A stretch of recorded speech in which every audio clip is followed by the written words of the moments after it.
Renborg's new associate, a radio show psychologist named William S. Castleberry, and his future partner, a veteran of cemetery plot sales named Lee Mittinger, would soon take over sales and marketing responsibilities from Renborg and also facilitate his dream of making history.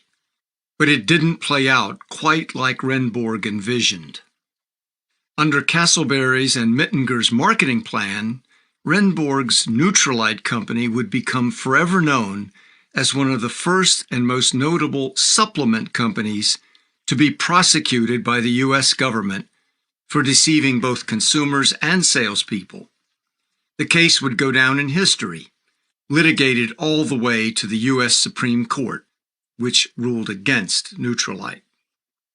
From the training and the association Renborg gained at Dale Carnegie's program on, quote, influencing people, his business would develop a culture of deception far exceeding his earlier exaggerations about his products or his background.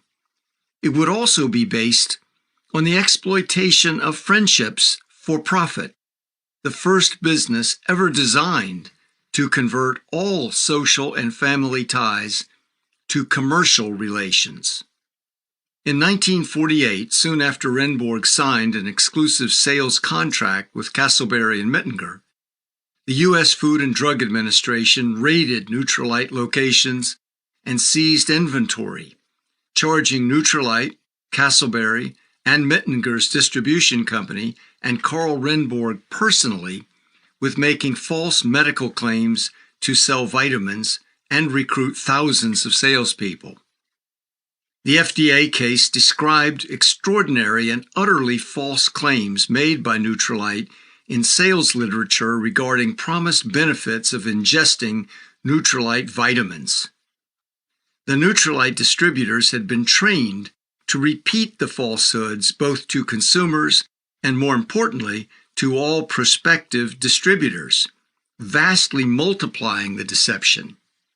The claims and statements were documented in a sales booklet, presumably written by psychologist Castleberry, which the government cited for prosecution.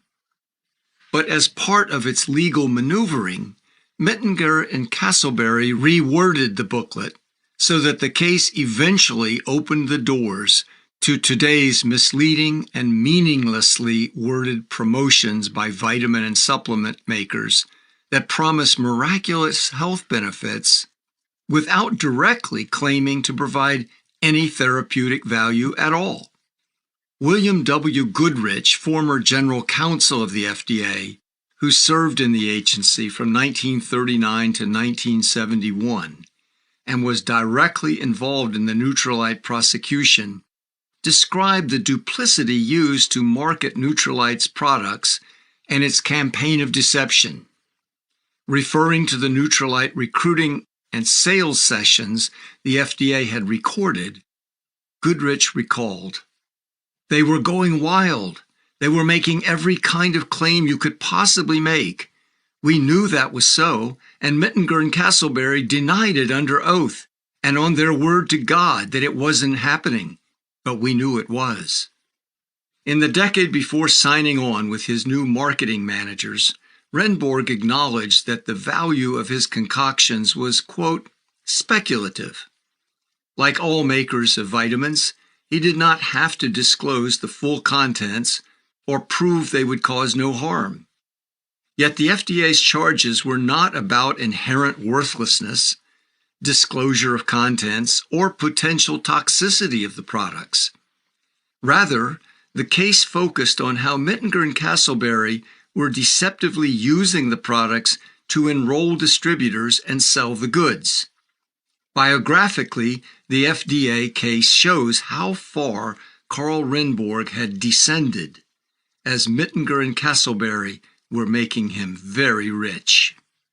Repeated in the bright and fact-based light of the federal lawsuit, Nutrilite's preposterous lies appeared almost comical. The lies were not hidden or embedded, but put forth with assumed scientific authority in a company booklet circulated to hundreds of thousands, with an official-sounding title, How to Get Well and Stay Well, an echo of psychologist Castleberry's own book, How to Use Psychology in Everyday Living. As the case proceeded, the FDA contended that Nutrilite's deception did not decline, but actually escalated from deceiving consumers and would-be salespeople to also deceiving the government. The charge referred to what Nutrilite itself called a, quote, new language. In the, quote, new language, astounding, life-changing claims were made while simultaneously denying them categorically. Mittinger would have been very familiar and adept with the crafted misuse of language. In the funeral and cemetery sales business, where Mittinger had worked for decades, language manipulation was central to its business model, as Jessica Mitford explained in The American Way of Death. Among the invented euphemisms, funeral director for mortician and coffins for caskets. Most important for profit purposes was to depict the dead person as if still living and therefore able to observe and judge the family's choices for their repose, including the, quote, view from the gravesite.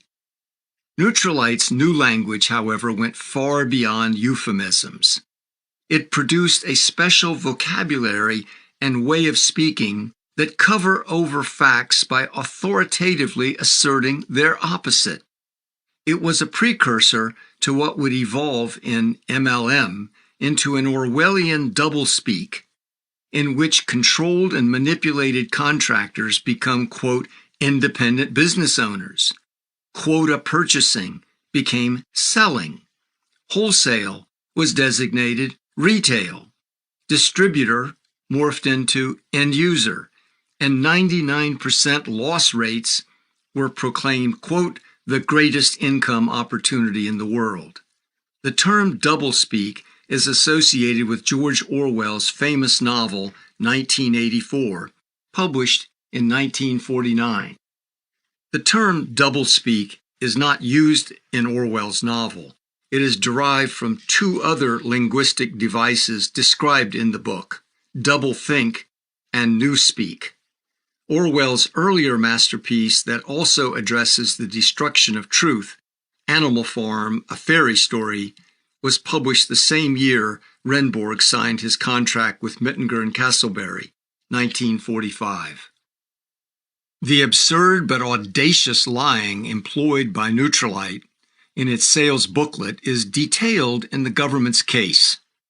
The booklet represented without qualification that Nutrilite is an effective therapeutic agent for low blood pressure, ulcers, menstrual depression, pyorrhea, faulty vision, high blood pressure, and irregular heartbeat.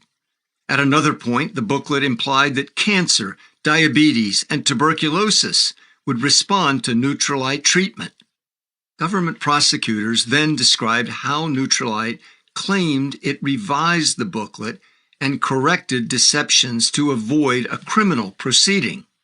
To convey to the public the false and misleading impression that Nutrilite food supplement will cure every ailment and disease afflicting mankind, and yet avoid mentioning any specific disease names, the defendants inaugurated a subterfuge, which they called, quote, new language. The new language insists that Nutrilite will cure nothing. The patient merely gets well through the use of Nutrilite. The doublespeak that Nutrilite developed around products to escape prosecution would later expand to an all-encompassing proprietary vocabulary covering MLM's pyramid structure, false marketing claims, money transfer pay plan, and would conceal or obscure the roles of recruiters. It would be taught with propaganda techniques involving constant repetition of thought-stopping aphorisms. For example, quote, only quitters lose and only losers quit, resulting, as Orwell explained, in an inability for followers to hold contrary thoughts or to formulate questions. it constructs a parallel reality with alternative facts. Some would later call it brainwashing.